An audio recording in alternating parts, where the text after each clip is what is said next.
Welcome to Disc Films. In today's video, we are going to enjoy the movie Dunkirk, released in 2017, which is based on a true incident of World War II. At the beginning of the movie, we are told that during the Battle of France in 1940, millions of British soldiers are trapped on Dunkirk beach, although the French army is engaged in helping British soldiers. But under Hitler's rule, the German army had become very powerful, so they were constantly doing air strikes on them. This movie is going to run in 3 different timelines, in which the first scene is of a beach, which represents the time of a week. The second scene is about a man named Dawson who is at sea with his son and his friend, and this scene represents the time of 24 hours, and the last scene shows 3 British fighter planes, which are 1-hour story. These 3 timelines will get together at the end of the movie. The movie opens with a soldier named Tommy running along the streets of Dunkirk with his fellow soldiers, because German soldiers were firing behind them. All of Tommy's companions are killed one by one, but Tommy escapes and flees to Dunkirk's beach, where there are many soldiers. While there, Tommy meets a soldier named Gibson, who is burying a soldier's dead body. Tommy goes to him and helps him, but there is no conversation between them. A ship has arrived on the shore of the sea, which is about to take the British soldiers to their home. About 300,000 soldiers are trapped on the Dunkirk beach, and every soldier wants to leave that beach and go to his home. But it is possible to save only 4,000 to 5,000 of them together. Those people are loading the ship. At the same time, some German fighter planes arrive there and many soldiers are killed in their bombing. Some soldiers get injured, which the rest of the soldiers were taking on the ship. Seeing this opportunity, Gibson and Tommy also start going to the ship with an injured soldier, so that both of them can go home with the ship on this pretext. Only British soldiers were allowed to enter that ship, because another ship was about to come to take the French soldiers. Tommy and Gibson take the wounded soldier to the ship, but at the moment they are not allowed to accompany the ship. That's why both of them hide under the mole, so that when another ship comes there, they will be the first to board it. But before the first ship leaves, German planes arrive there again, and this time the ship is destroyed in the bombing. The soldiers in it jump into the water to save their lives. Tommy and Gibson save the life of a soldier named Alex who was about to be buried under the ship.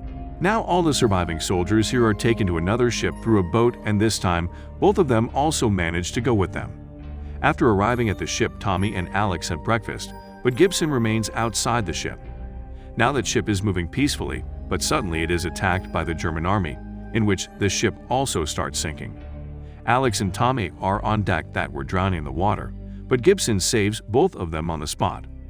Next morning, the 3 of them find themselves back on the Dunkirk beach, where they see a soldier committing suicide and some soldiers are trying to get out by lifeboat, but no one succeeds in doing so.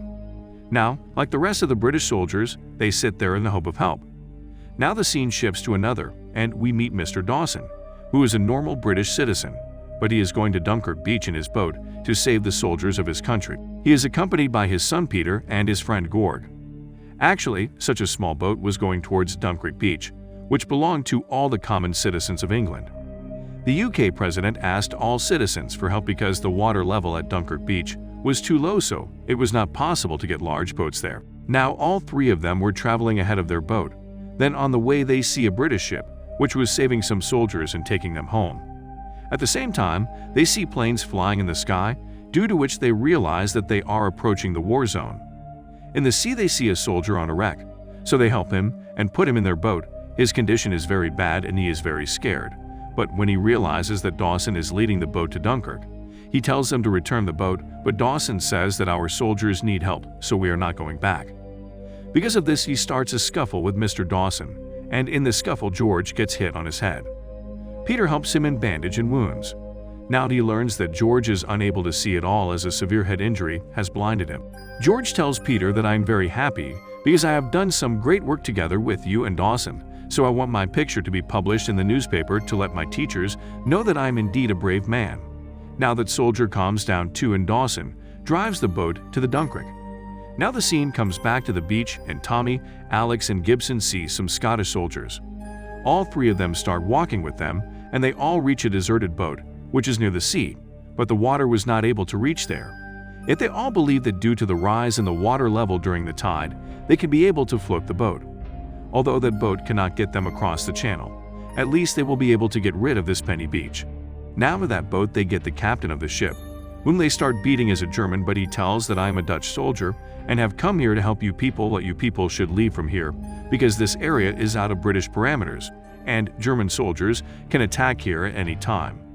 At the same time, firing starts on the ship, and they are German soldiers who were practicing shooting. Because of the bullet holes, the boat starts filling with water, so the captain says that we have to reduce the weight of the boat, otherwise it will sink.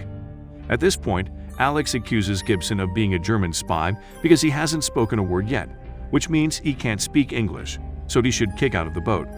But Tommy and some other soldiers forbid him to do so. At the same time, the boat starts floating in the water, so all the soldiers try to stop the water filling it.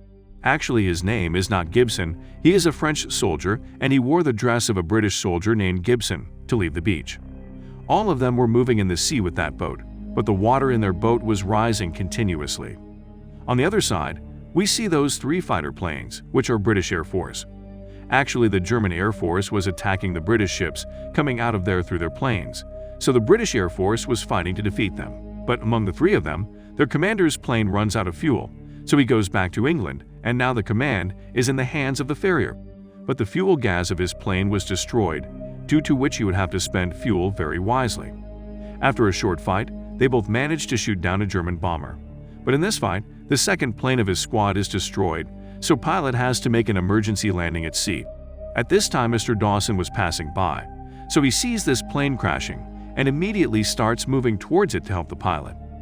Here the pilot is unable to open the hatch of the aircraft and is constantly filling the cockpit with water. He was about to die by drowning with the plane, but Dawson reaches there and saves him. On the other hand, Gibson, Alex and Tommy were also drowning with those Scottish soldiers. Alex and Tommy escape from the ship, but Gibson is unable to get out and is drowned along with the ship. This is the same time when all the 3 timelines of the movie were getting together. There was only one British plane left in the sky, which was chasing the German bomber. Alex and Tommy try to get to a large ship nearby, swimming with the rest of the soldiers, but before they can reach it, it is bombed and destroyed by a German plane. Because of this, that big ship sinks in the water. To help all the soldiers who were in the sea, Mr. Dawson was moving towards them. But they have to be careful because, due to the sinking of the big ship, a lot of oil had spread there, which can catch fire. Peter learns that George is dead. But he doesn't tell the soldier about it, because of which George died. Because if he comes to know about Georgie's death, then he will be more desperate. Now Mr. Dawson saves many soldiers and their entire boat is filled. Along with them, there are other boats which came to save the British soldiers. The farrier also knocks down the last German bomber. His crash sets the sea on fire, but by then all the soldiers are saved. Mr. Dawson also leaves for England with his boat. See all this, Commander Bolton is very happy because he felt that we will be able to save only 45,000 soldiers, but in reality more than 300,000 soldiers are saved. Bolton decides that he will stay at Dunkirk Beach for now and help with the evacuation of French soldiers. On other side, the fuel of the farrier's plane runs out, so he lands it on the shore and destroys it by burning it. Now he is surrounded by German soldiers. In this way, all the soldiers reach England, but they felt that the people of England would abuse them because they had come after losing the war. But they all welcome them against the expectation. Peter and Alex are on a train, and people were welcoming them happily. Peter tells his story in the media to fulfill Georgie's dream, and his photo gets published in the newspaper, and movie ends here. Please subscribe our channel to support us. Thank you.